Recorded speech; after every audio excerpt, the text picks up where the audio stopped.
안녕하세요. 박이철입니다. 네, 반갑습니다. 이거 청주에서 이렇게 또 여러분들 뵙게 돼서 너무 반갑고 영광이라고 생각합니다. 제가 이제 강의를 많이 다니기도 하지만 듣기도 합니다. 그래서 제가 좋은 강의를 들을 때마다 아내한테 문자를 보내주는데요. 한 번은 어디서 좋은 강의를 들어서 아내한테 이렇게 문자를 보냈습니다. 여보, 세상에는 가장 소중한 금 3가지가 있대. 황금, 지금, 소금이래. 우리 지금처럼 뜨겁게 사랑하자. 좀 닭살 돋나요? 네. 그랬더니 저희 아내가 문자가 옵니다. 지금, 현금, 입금. 공통으로 있는 단어는 지금인 것 같습니다. 지금. 지금 이 순간 행복하지 않으면 영원히 행복하지 못할지도 모르는 것 같아요. 과거에 행복했던 건 행복했었던 거고 미래는 행복할 거니까. 그런데 이렇게 일방적인 강의는 사실은 좀 낯설기도 하고 그래서 고민을 많이 하다가 제가 정말 그동안에 못했던 정말 소중한 이야기들을 한번 들려주면 어떨까, 비밀스러운 이야기, 이런 생각을 했는데요. 여러분 혹시 이 강의를 듣게 되신다면 한 번도 들어보지 못한 아주 비밀스러운 이야기를 듣게 되지 않을까, 이런 생각을 하게 됩니다. 제가 오늘 여러분께 들려드릴 이야기는 거울에 대한 이야기입니다. 거울. 거울을 인식하는 5단계, 이런 소주제 속에서 사람이 사랑이다라는 주제로 강의를 드리려고 합니다. 여러분, 거울을 인식하는 1단계는 뭐냐면요, 그냥 거울을 보고 거울이라고 아는 겁니다. 너무 당연하죠. 근데 여러분들, 개들은 거울을 보면 어떻게 할까요? 네, 맞습니다. 개들은 거울을 보면 짖습니다. 고양이는 어떻게 할까요? 네, 덤빕니다. 사자는 어떻게 할까요? 마찬가지 덤빕니다. 거울을 거울로서 인식하지 못합니다. 그리고 덤비고 싸우고 어쩔 줄을 몰라 합니다. 여러분, 개들 한번 보여줘 보십시오. 거울. 매우 당황합니다. 그런데 오랑우탕 이상의 동물들은요, 거울을 보면 거울이라는 걸 압니다. 그죠? 거울을 보면서 머리도 매만지고요. 여러분들도 그러시죠? 머리도 매만져보고 미소도 지어보고 가장 이쁜 모습을 지어 보일 겁니다. 여러분이 그 모습을 사랑하니까요. 근데 그럼 사람들은 어떻게 거울을 거울로 알까요? 이런 질문 해보셨나요, 혹시? 너무 당연하니까 아무도 질문해보지 않습니다. 그런데 저는 너무 궁금하더라고요. 우리는 어떻게 도대체 거울을 거울로서 알까? 그러던 어느 날 아이가 거울을 바라보는 모습을 보면서 가만히 생각해 봤어요. 그랬더니 아마 이 둘 중에 하나인 것 같아요. 둘 중에 하나거나 혹은 둘 다거나. 하나는 뭐냐면요,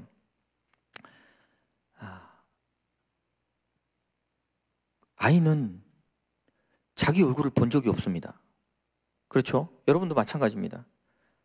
세상에서 자기 얼굴을 본 사람은 아무도 없습니다. 신기하죠? 아무도 자기 얼굴을 본 적이 없어요. 근데 아이가 어느 날 거울을 봤어요. 근데 어떤 아이가 있는 거예요. 근데 이 아이는 이게 자신이라고 생각할 수가 없었을 거예요. 당연하잖아요. 그런데 자기 엄마가 거울 안에 있는 거예요. 그래서 보니까 매일 보던 엄마가 거울 안에 있는데 거울 안에 엄마와 어떤 애가 있는 거예요. 그리고 엄마를 보는 거죠. 엄마가 여기 있고 저기도 있고 그 옆에 누가 있네? 그리고 아이가 손을 들어볼 겁니다. 이렇게. 그랬더니 거울이 따라서 움직입니다. 혹시 저게 나지 않을까? 라고 아이는 아마 생각했을 것 같아요. 그렇다고 그게 나라는 확신은 안 들겠죠. 두 번째 단서는 이거였습니다. 거울을 바라보는 순간 이제 아이 혼자서 거울을 볼 때도 있잖아요. 거울을 딱 바라보면서 여러분이 만약에 처음 거울을 본다면 어땠을까요? 만약에 이 아이처럼 여러분 틀림없이 거울을 다가가서 손을 이렇게 대봤을 겁니다. 제가 무슨 일을 했는지 이해되세요? 놀라운 일을 하고 있는 겁니다. 그게 뭐냐면요, 거울에 보이는 그 상을 진짜인지 가서 확인하는 겁니다. 다시 말하면 눈으로 보이는 것만 진짜라고 인식하는 게 아니고요, 눈에 보인 것이 진짜로 존재하는 것인지에 대해서 확인을 하는 겁니다. 확인을. 그런데 확인을 하기 위해서 거울을 만지면 어떻게 됩니까? 만져집니까? 안 만져집니까? 거울만 만져지죠. 자기가 그 모습이, 형태가 만져지지가 않아요. 그래서 이 아이는 생각하게 됩니다. 저게 가짜구나. 이게 무슨 뜻인지 이해되세요? 모든 동물들은 가짜라는 생각을 하지 않습니다. 다 진짜라고 생각합니다. 그러니까 이 동물의 세계에서는 가짜가 없어요. 모두 진짜예요. 그래서 거울을 보기 위해서 거울에 비친 자기를 보면서 그건 진짜라고 생각하는 거예요. 그래서 으르렁거리고 싸우고 물어뜯고 싶어 하는 거죠. 그런데 인간은 그 진짜가 가짜일 수 있다는 생각을 하게 된 겁니다. 이게 생각의 시작입니다. 이제 생각이 시작한 겁니다. 이게 더 나아가서는 어떻게 발전하냐면요, 진짜를 의심하는 순간 진짜가 가짜라는 사실이 증명되고요, 그 능력을 통해서 이제 가짜를 만들어내는 능력이 생겨요. 이게 1단계인데요 1단계 모든 능력은 인간이 아무 조건 없이 가지고 있습니다. 이제 태어나서 몇 개월 안 된 애나 성장하신 분이나 IQ가 200이 넘는 사람이나 IQ가 80밖에 안 되는 사람이나 거울을 보고 거울이라고 인식하는 건 다 합니다. 이게 1단계예요. 1단계. 그러니까 여러분들은 이미 동물과 매우 차별화된 1단계에 도달하신 분들이에요. 근데 2단계가 뭔지 궁금하시죠? 어느 날 아내가 저한테 이야기합니다. 나쁜 아줌마 이야기를. 들어보니까 나쁜 아줌마가 매번 밥을 얻어먹더라고요. 지갑을 안 가지고 다니는 거예요. 제가 아내한테 물었습니다. 아내는 이 나쁜 아줌마의 모든 만행을 저한테 이야기해 주더라고요. 그래서 제가 쭉 들으면서 맞장구를 쳐줬어요. 야, 정말 나쁜 아줌마구나. 그랬더니 아내는 더 신이 났어요. 그래서 그 나쁜 아줌마의 이 만행들을 쭉 이야기를 해주는데 제가 그걸 듣다가 이제 조금 지겹기 시작했어요. 그래서 이렇게 물었습니다.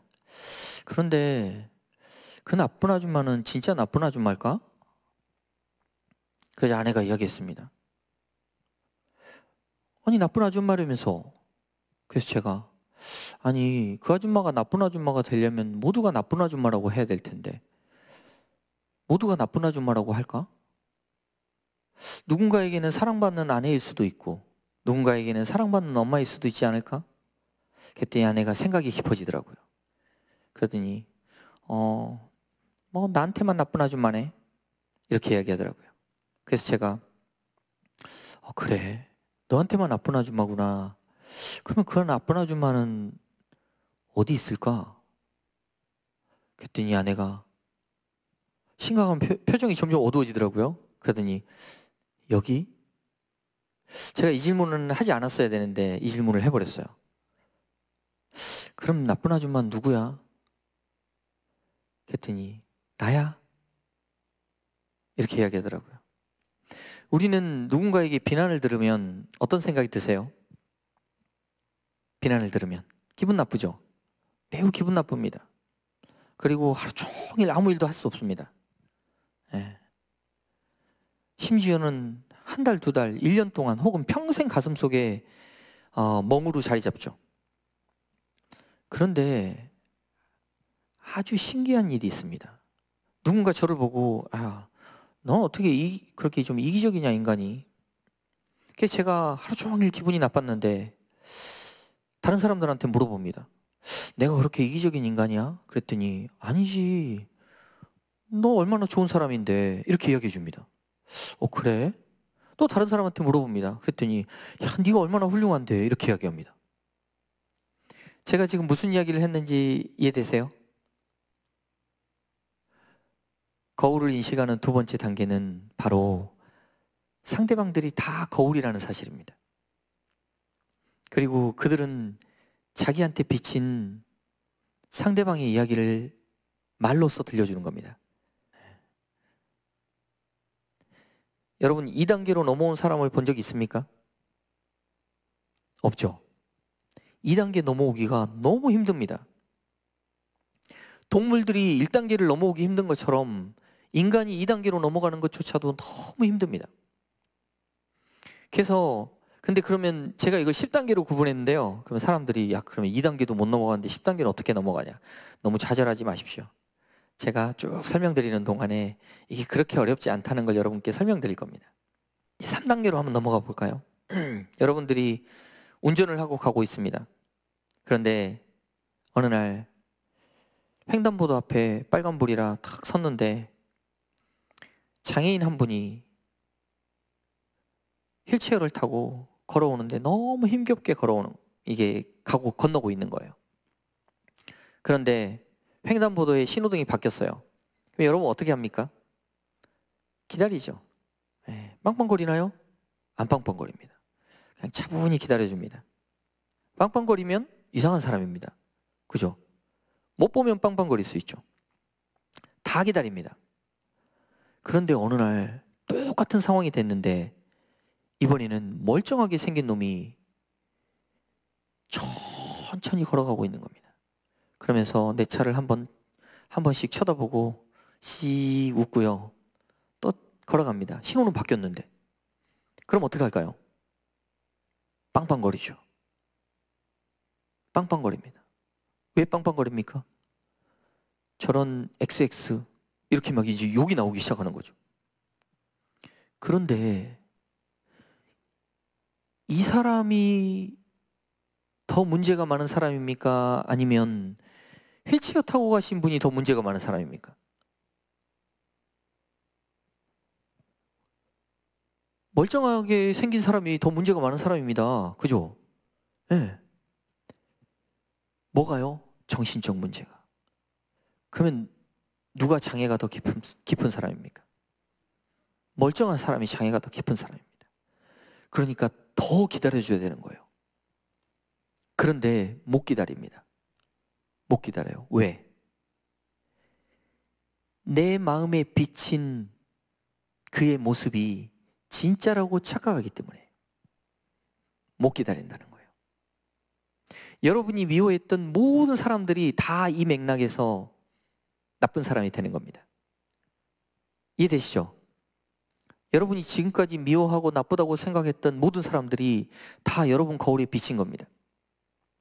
제가 사람들한테 물어봅니다. 나쁜 사람 있죠? 그럼 사람들마다 나쁜 사람을 한두 명씩 다 가지고 있습니다. 그리고 이 사람이 얼마나 나쁜 사람인지 저한테 설명해 줍니다. 그런데 공통점이 하나 있습니다. 내가 나쁘다고 하는 사람들은요, 모두 내가 미워하는 사람입니다. 그렇죠? 막 인정하기 싫지만 고개는 저절로 끄덕끄덕 대죠. 네, 맞습니다. 내가 나쁘다고 생각하는 모든 사람들은 다 내가 미워하는 사람들이에요. 근데 왜 미워할까? 물어보지 않습니까? 그러면 아주 이상한 대답이 나옵니다. 나를 사랑해주지 않아서 미워하는 겁니다. 내가 원하는 대로 안 해주기 때문에 미워하는 거예요.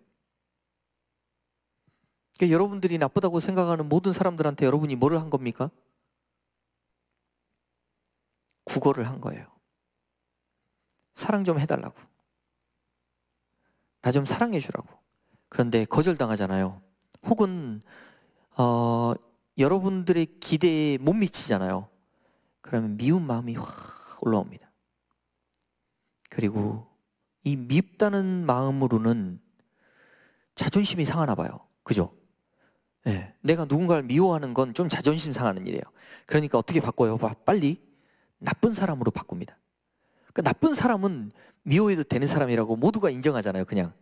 그렇기 때문에 여러분 마음속에서 이 사람을 이제 나쁜 사람으로 바꿔버립니다. 그리고 나서 이놈 나쁜 놈이야. 근데 깊이 들어가면 다 뭐라고요? 내가 사랑받고 싶은 사람이에요. 날 안 사랑해 준 사람이에요. 그래서 참 처량하죠, 이렇게 보니까. 네. 네 번째 거울이 있습니다. 네 번째 단계의 거울의 인식. 여러분 모두 다 핸드폰을 가지고 계시죠? 여러분 핸드폰을 한번 보세요. 그걸 굳이 팔아먹으려고 하지 않는 사람들에게 그 핸드폰이 의미가 있을까요? 아무런 의미가 없습니다. 왜 그럴까요? 왜 그럴까요? 여러분이 의미를 부여했기 때문에 의미가 있는 겁니다. 네. 여러분 주변의 모든 것들을 한번 돌아보십시오. 그 주변의 모든 것들은 다 그것이 존재하기 전에 뭐가 있었냐면요, 그것을 누군가 생각해 버린 겁니다. 상상한 거예요, 상상. 그리고 만들어낸 거예요. 근데 그럼 가령 컵이 하나 있다고 생각해 볼까요? 컵이 세상에 수만 개의 컵이 있습니다. 그렇죠? 있잖아요. 그런데 만약에 이 컵들 중에 어떤 컵이 여러분이 정말 사랑했던 사람이 마지막에 남기고 간 컵이에요. 그러면 이 컵은 수만 개의 컵들과 같은 컵일까요? 다른 컵일까요? 다른 컵이 됩니다. 그렇죠? 지금 제가 무슨 말씀을 드렸냐면요, 여러분이 보고 있는 모든 것들이 누군가의 생각에 의해서 만들어진 것들이라는 거예요. 그런데 여러분들이 그것을 해석할 수 있는 능력이 있다는 거예요. 그리고 그걸 해석하는 순간 그 물건이 그동안의 물건과 같은 물건이 되지 않고요, 다른 물건으로 바뀐다는 거예요. 이해되시죠? 이게 뭐냐? 세상 모든 게 여러분 마음속에 비춰지는 거울과 같다는 거예요. 세상이. 네. 근데 세상은 얼마나 살아가기 힘들까요? 거울 안의 존재로서 살아간다는 건. 그죠? 그래서 지금 제가 말씀드렸던 1, 2, 3, 4단계를 쭉 돌아보지 않습니까? 이 삶은 너무 피곤합니다. 얼마나 피곤하냐면요, 가령 여러분들이 거울 안에 있고 제가 거울 밖에 있어요. 그리고 제가 움직이는 대로 여러분들이 따라서 움직인다고 한번 생각해 보십시오. 그리고 손을 한번 들어보세요. 이렇게 제가 들면 따라서 들고요, 이쪽 들면 이렇게 들고요. 정말 피곤하겠죠? 그죠? 얼마나 피곤한 일입니까? 왜 피곤한지 이제 아시겠죠? 네. 거울 속에 있는 상들을 쫓아서 계속 움직이기 때문에, 그러니까 내가 거울 밖에 있어야 되는데 그게 아니고 내가 거울 안에 있는 거예요. 그리고 거울 밖에서 움직이는 것들을 따라서 내가 장단을 맞추다 보니까 너무너무 피곤한 삶을 살게 되는 겁니다. 예. 거울 밖으로 나와야 되는데 거울 밖으로 나오는 방법이 없어요. 그러던 어느 날 이제 5단계를 발견하게 된 겁니다. 5단계. 저는 강의를 하면서 늘 감사를 물어왔습니다. 감사. 그래서 감사한 일이 어떤 겁니까? 제가 한 번은 이런 걸 물었습니다. 제가 부산에서 교육할 때인데요, 어떤 분에게 이렇게 물었습니다. 선생님, 혹시 아주 사소한 건데 감사하다는 말도 못 해본 그런 감사가 있다면 어떤 게 있을까요? 물었습니다. 그랬더니 임신하신 여자분이셨는데요, 이분이 뭐라고 하시냐면, 자기가 차를 타고 가다가 남편을 태워야 되는데요, 쭉 가다가 남편이 이제 건너편에서 타기로 돼 있었대요. 그래서 남편을 태우려면 유턴을 해야겠구나 싶어서 유턴을 하려고 이렇게 가는데 남편이 딱 건너와 있더래요. 그래서 너무 고마웠대요. 너무 사소하죠? 그래서 제가 물었습니다. 그래서 어떻게 고맙다고는 했나요? 그러니까 아니, 너무 사소해서 안 했어요. 너무 사소해서 안 했다는 거예요. 그래서 제가 그 옆에 분한테 물었어요. 그럼 만약에 이분이 남편에게 여보, 당신 어떻게 이렇게 배려가 깊어? 난 당신 태우려고 저기까지 가서 유턴해 올 생각이었는데 당신이 이렇게 탁 건너와 있으니까 너무 고맙더라. 만약에 이렇게 이야기했다면 남편은 어땠을까요? 물었습니다. 그랬더니 그 옆에 분 하시는 말씀이 남편 너무 기분 좋았겠죠 그러더라고요. 그 옆에 분한테 물었습니다. 그러면 이 남편은 다음부터 어떻게 행동할까요? 물었어요. 그때 옆에 분이 아주 의미심장한 말씀을 해주십니다. 아마 계속해서 이런 사소한 일들로 감동하는 아내를 위해서 그런 사소한 감사를 일으킬 것 같아요. 그래서 제가 그 옆에 분한테 물었습니다. 그러면 거기서 자라는 아이들은 어떨까요? 너무 행복할 것 같아요. 그럼 걔네들은 공부를 잘할까요? 못할까요? 물었습니다. 공부를 너무 잘할 것 같아요. 성실할 것 같아요. 그리고 잘 지나가고 좋은 가정을 이루고 살 것 같다는 거예요. 그렇죠? 네. 좀 이상하지 않습니까? 많은 사람들이 감사 그러면은 정말 뭔가를 해줘야지, 내가 나한테 정말 좋은 명품 가방을 사줘야지 내가 감사할 것 같고, 그게 지속기간이 길 것 같은데요. 여러분들 가방 하나씩 받아보셔서 아시죠? 얼마나 가든가요? 시간이? 오래 안 가죠. 네. 길어봐야 한 달, 뭐 짧게는 하루, 하루도 안 가는 분들도 있더라고요. 그죠? 그런데 가방을 사기 위해서는 돈도 들어야 되고요, 노동력도 들잖아요. 그죠? 시간도 들고 살아가려면 정말 중요한 가치들을 내쏟았는데도 불구하고 지속력이 이렇게 짧은데, 아니 이 말 한마디 진심에서 우러나온 이 감사는 파장이 훨씬 더 길더라는 거예요. 그리고 제가 감사를 계속 물었더니 이분들한테 아주 이상한 습관이 생겼는데요. 그 습관이 뭐냐면 감사하는 습관이 생기는 거예요. 이제 감사를 찾아내게 되는 거예요. 그리고 어떻게 되느냐? 고백하십니다. 행복해졌다고. 이런 분들 중에 몇몇 분들은요, 우울증으로 약을 드셨는데 약을 다 끊으세요. 정말 신기하죠. 감사의 두 번째 단계가 있는데요, 두 번째 단계는 이런 겁니다. 어느 날 저희 친구가 저한테 이야기합니다. 야, 내가 와이프한테 차를 한 대 사줬는데 와이프가 음주운전을 하다가 차가 뒤집혀 버렸대요. 그래가지고 완전히 다 찌그러졌는데, 이게 스포츠카 비싼 차를 사줬나 봐요. 그래서 저한테 이야기하는 겁니다. 야, 기적이다 기적. 어? 차가 뒤집혀져가지고 폐차 직전인데 멀쩡하게 걸어 나오더라. 역시 차는 좋은 차를 타야 돼. 그래서 제가 이 친구한테 물었습니다. 야, 그러면은 사고 안 난 건 뭐냐? 그랬더니 이 친구가 머리가 띵한가 봐요. 그러더니 한동안 가만히 있더니 저한테 이야기합니다. 야, 그게 더 기적이다. 두 번째 단계가 바로 이렇게 평범한 일에 감사하는 겁니다. 평범한 일에. 그러면 기적이 일어나요. 세 번째 단계는 감사하지 못할 일에 감사하는 겁니다. 감사하지 못할 일에. 감사하지 못할 일에 감사를 하잖아요. 그러면 이제 세상이 바뀌기 시작합니다. 세상이. 남편이 짜증을 내는 거예요.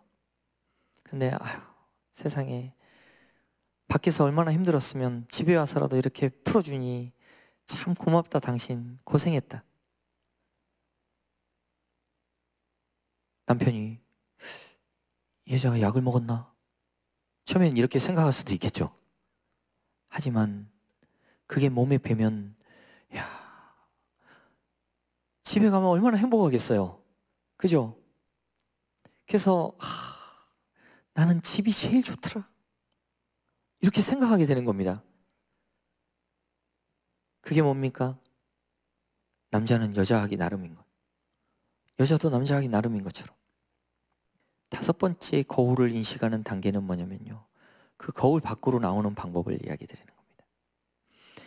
근데 아주 재밌게도 여러분 1단계는 되셨다고 제가 말씀드렸잖아요. 근데 2단계, 3단계, 4단계 어렵잖아요. 이거 하실 필요 없다는 거예요. 뭐만 하면 되냐? 감사만 하면 돼요. 감사만 하면 5단계로 바로 건너뜁니다. 5단계로. 그런데 이게 안 돼요. 여러분 혹시 교회 다니시거나 절에 다니시는 분들 계시죠? 교회 다니시는 분들은 성경 뭐 한 번쯤은 다 읽어보시나요? 읽기 힘들죠? 네. 뭐 어떤 분은 한 10번 읽으신 분도 계시더라고요. 성경을 10번 읽으신 분을 제가 만났습니다. 물었습니다. 뭐라고 써져 있습니까? 뭐라고 써져 있을까요? 성경 10번 읽었는데 착하게 살자 써져 있습니다. 이해되시죠? 네. 이 5글자를 배우기 위해서 이 두꺼운 성경을 읽어야 되는 거예요. 네. 우리가 잘난 척 하다가 이걸 다 읽어야지 이 5글자를 받아들이게 되는 겁니다. 불경 8만 대장경이 있잖아요. 금강경이 있고 법구경이 있고 수많은 경들을 다 모아서 읽고 정리하면 5글자입니다. 이제 뭔지 아시겠죠? 착하게 살자. 네. 이거 안 읽어도 5글자를 받아들이면요 그렇게 되는 겁니다. 착하게 산다는 게 뭘까요? 착하게 산다는 건 긍정적으로 사는 겁니다. 착하게 산다는 건 지혜롭게 사는 겁니다. 착하게 산다는 건 자기에게 매우 유익하게 사는 겁니다. 저에게 사람들이 이야기합니다. 당신 정말 어렵게 산다고. 좀 쉽게 살라고. 여러분, 화나게 하는데 화내는 게 쉬운가요? 화 안 내는 게 쉬운가요? 화내는 게 쉽죠. 짜증나게 하는데 짜증 내는 게 쉬운가요? 짜증 안 내는 게 쉬운가요? 짜증 내는 게 쉽죠. 여러분들은 쉽게 살잖아요. 우리가 다. 그래서 쉽게 살면 어떤 존재가 될까요? 그렇습니다. 쉬운 존재가 됩니다. 쉬운 존재는 뭘까요? 누구에게 쉬운 존재라는 겁니까? 세상에게 쉬운 존재라는 이야기예요. 조금만 고난이 와도요 금방 엎어질 거예요. 그리고 좌절하고 실망해서 일어나지도 못할 거예요. 그리고 왜 이런 일이 나에게만 생겼냐고 막 세상을 탓하고 부모를 탓할 거예요. 이게 쉬운 존재입니다. 그런 분들 때문에 여러분들이 괴롭잖아요 지금. 그죠? 쉬운 존재가 되는 건 너무 쉬운 일입니다. 뭐 어려운 일은 뭘까요? 화를 나게 하는데 화를 안 내보는 것. 짜증나게 하는데 그것이 진짜가 아니라는 걸 알아보는 것. 고난이 오는데 이 고난이 왜 나한테만 오는 거야? 라고 생각하는 게 아니고 야, 이 고난을 통해서 내가 좀 더 성장해야지 라고 생각하는 것. 이런 게 어려운 존재가 되는 겁니다. 어려운 일입니다. 그럼 어려운 일을 하면 어떤 존재가 됩니까? 어려운 존재가 된다는 거예요. 그러면 이제 아주 재밌는 질문이 가능해지죠. 어려운 존재가 세상을 살아가는 게 쉬울까요? 쉬운 존재가 세상을 살아가는 게 쉬울까요?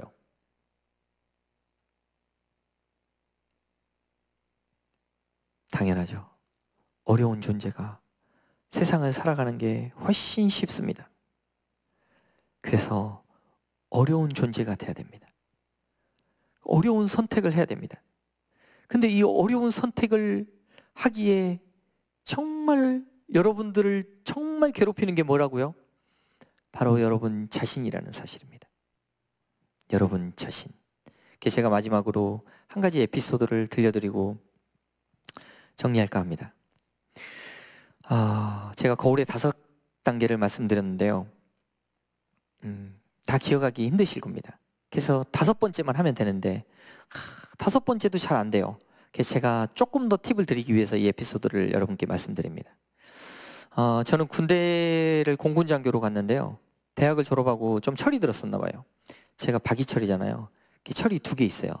그래서 어른들이 저보고 같이 있으면서 내가 철이 아직 덜 들어가지고 얘랑 있으면 하나씩 나눠 갔는데요. 그래서 좀 철이 들었던 것 같아요. 그래서 제가 뭘 했냐면요. 군대 가기까지 한 3개월 정도 시간이 비었어요. 그래서 제가 막노동판에 가가지고 일을 했어요. 제가 그 일을 하게 된 이유는 부모님께 노동을 통해 가지고 용돈을 드릴 수 있는 마지막 기회라고 생각했어요. 그래서 열심히 일을 했습니다. 그리고 이제 돈을 받아서 드리고 갔는데 그 중간에 어떤 일이 있었냐면 겨울이었는데요. 제가 하던 일은 이 소방도로 공사 현장이었어요. 그래가지고 야외 공사 현장인 거예요. 그러니까 우천시에는 일이 안 돼요. 근데 겨울인데 비가 오는 거예요. 그러니까 첫날 비가 왔는데 이게 이제 노동으로 잔뼈가 굵다 보니까 막 일을 안 하니까 몸이 근질근질한 거예요. 그래가지고 인력시장을 나갔어요. 새벽 5시 반에. 그랬더니 이제 아저씨가 이제 일 잘하게 생긴 사람들 데리고 갑니다. 비가 오는 날인데. 데리고 가더라고요. 어딜 갔는데 여기는 건물 내부에서요. 외벽에 쌓는 대리석을 옥상까지 나르는 일이에요. 그러니까 비를 안 맞아도 돼요. 그런데 제 평생에 이렇게 힘든 일을 해본 적이 없는 것 같아요. 그렇게 이틀을 했어요. 하루에 4만 원씩 목욕비까지 해가지고 목욕비를 2,000원 줬어요. 그러니까 84,000원을 받아야 되는 거예요. 제가 하던 소방도로 공사 현장은 5만 원씩 줬는데 여긴 4만 원밖에 안 주는 거예요. 소방도로 공사 현장보다 일은 2배가 어려웠어요. 힘들고. 사장님이 너무 잘생겼어요. 그래서 제가 사장님 이제 돈을 주세요. 그랬더니 사장님이 그때 당시에 이렇게 두꺼운 핸드폰, 우리는 핸드폰도 없고 삑삑 차고 다닐 텐데 들고 계좌번호 적어주시면 제가 직원한테 넣으라고 할게요. 그러시더라고요. 그래서 제가 계좌번호를 적어드렸습니다. 이제 뭐 지금처럼 뭐 이렇게 문자로 뭐가 오는 것도 아니고 통장을 매번 확인해야 됩니다. 그래서 이제 비가 다시 개고 저는 이틀 일한 걸 받아야 되는데 소방도로 공사 현장을 갔다가 오는 길에 은행에 가가지고 이제 통장을 찍어보는 거예요. 돈이 안 들어와요. 그럼 전화를 합니다. 이분은 이제 발신자 표시도 없으니까 항상 전화를 받아요. 항상 전화를 받아서 똑같은 말씀을 하세요. 저희 직원이 깜빡한 모양인데 계좌번호 한 번만 불러주시면 제가 바로 넣으라고 하겠습니다. 제가 입대할 때까지 전화를 했어요. 근데 입대할 때까지 그 이야기를 하시더라고요. 그리고 인관을 했어요. 저는 사천에서 근무를 했는데 사천에 이렇게 BOQ라고 장교들 숙소가 있는데 숙소 앞에 구름다리가 하나 있었습니다. 구름다리를 딱 건너가면은 이제 공중전화가 한 대 있는데 그 공중전화를 매일같이 건너온 거예요. 와가지고 전화를 합니다. 그럼 사장님은 정말 변함없이 아직도 안 보냈나 보군요. 저희 직원이 실수한 모양인데 계좌번호 한 번만 불러주세요. 그래서 제가 그 계좌번호를 20년 넘게 쓰고 있습니다. 현재 잊을 수가 없어요. 근데 저는 거기를 넘어갈 때마다 동전을 이만큼씩 바꿔가지고 다녔어요. 그 DDD에. 근데 정작 전화 통화는 200원밖에 안 들어요. 근데 왜 동전을 이만큼씩 바꿔갖고 다녔을까요? 이유가 있었어요. 저는 그 구름다리를 건널 때마다 갈등했어요. 내가 그까지 84,000원 때문에 1년 반째 전화세가 84,000원 나왔겠더라고요.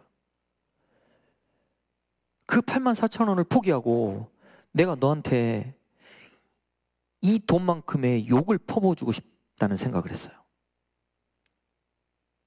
그리고 그동안 배웠던 모든 욕들을 넘어가면서 하는 거예요. 그리고 전화기를 들는 거죠.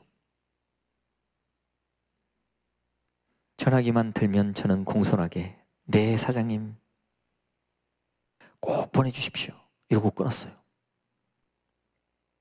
저는 그때마다 깨달았어요. 뭘 깨달았냐? 내가 정말 하고 싶은 것은 욕이었지만 내가 진정으로 원하는 건 그 돈을 받아내는 거였어요. 근데 내가 하고 싶은 일을 해버리는 그 순간 원하는 일은 사라져 버린다는 거예요. 그러던 어느 날 제가 중2 달기 직전에 친구한테 전화가 왔어요. 그분이 어디서 호프집을 한대요. 제가 토요일 날 근무가 끝나고 4시에 그분의 호프집을 찾아갔어요. 공군 정복을 입고 007 가방을 들고 경찰복과 비슷해요. 그리고 앞에 탁 서가지고 들어갔더니 이 아저씨, 이 사장님이 청소를 하고 있다가 저한테 그러는 거예요. 아직 영업 전인데 웬일이세요? 제가 이번에 격려를 붙였습니다. 이분이 깜짝 놀라더라고요. 선생님, 제가 84,000원을 받기 위해서 1년 반 동안 당신에게 전화를 드렸던 박이철입니다. 이분이 다리에 힘이 풀리더라고요. 그러더니 카운터로 가가지고 다 손을 덜덜덜 떨면서 84,000원을 빼가지고 저한테 주는 거예요. 제가 이야기했습니다. 사장님, 제 인생에서 가장 소중한 돈이 될 것 같습니다. 정말 감사합니다. 잊지 않겠습니다. 그리고 돌아왔어요. 그리고 저한테 사람들이 당신을 오늘에 있기까지 한 스승을 꼽으라고 하잖아요. 그럼 저는 당연히 이분을 꼽습니다. 모든 사람들은 저에게 존경받고 싶어하는 스승이 되고 싶어 했지만 이분은 사신 성인이에요. 자기를 버려가면서 저에게 이 소중한 가치를 알려준 겁니다. 이철아, 삶은 늘 하고 싶은 것과 원하는 게 있단다. 그런데 네가 하고 싶은 것을 해버리는 그 순간 원하는 것은 절대 이룰 수 없다. 여러분, 이 짧은 시간 동안 여러분 삶 속에서 늘 이 하고 싶은 것과 원하는 것이 부딪힐 겁니다. 그때마다 여러분들이 원하는 것을 선택할 수 있도록 늘 감사하는 생활을 하시기 바라면서 이상 마치도록 하겠습니다. 감사합니다.